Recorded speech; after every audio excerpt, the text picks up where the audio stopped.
there were widespread reports that the Trump administration wanted to force Maduro out, not by direct regime change, but basically by saying that the U.S. is engaged in formal armed conflict with drug cartels, labeling them as terrorist organizations, and therefore giving the administration license to take out drug-carrying boats and put a bounty on Maduro's head and et cetera, et cetera, et cetera. Without saying whether or not that was actually the plan, what do you make of that approach? Do you think that that is a smart strategy? Well, I have to say a few things first.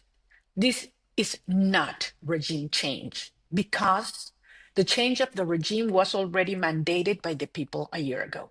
So this is not about, an international movement to remove a legitimate president. This is not the case. Maduro is not a legitimate president of Venezuela. He is the head of a narco-terrorist cartel. That is true. And that is killing not only Venezuelan people, but also American people and people from other countries intentionally. This is what's happening in Venezuela. Is not like other countries, Mexico or whatever, in which you see the cartels infiltrating certain institutions of government. This is not the case. What's happening in Venezuela is the cartel, the drug cartel is in power, has taken over everything. Our institutions, our resources, our territory, ports, airports, the military, planes. It's all under the control and power of the cartel. This has never, ever happened here in our hemisphere before. So we have been during years, Barry, demanding the international community to understand that Maduro is not a conventional dictator, that this is a criminal terrorist structure that is destroying purposely our society, our population. And finally, we're seeing that the United States is taking a law enforcement approach, which is correct. Why? Because these systems stay in power and are supported by the flows they get from criminal activities, not only drug trafficking, gold smuggling, arms smuggling, human trafficking, the black market of oil.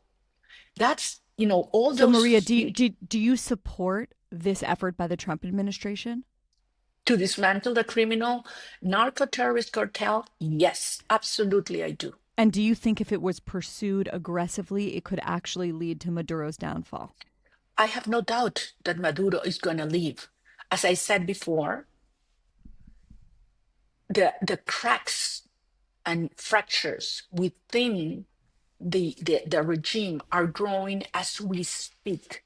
Every day, the very few that still support him, the top brass or the financial enablers that are doing obscene amount of money with the hunger of Venezuela, start to realize that it's over. And we offered Maduro from day one, when we won the election, the possibility of a negotiated transition. And he refused and decided, as we mentioned, to go with all force and brutal repression against the people. Now Maduro still has a chance to live peacefully. How long? We don't know. But he is the one responsible for what's going on. He declared a war against the Venezuelan people and against the international community. It was his decision. So now we had to come to this point because, as I said, I've repeated this many times, to have peace, you need freedom. And in order to have freedom, you do need to have strength and more when you are facing a narco-terrorist organization, which is the case in Venezuela.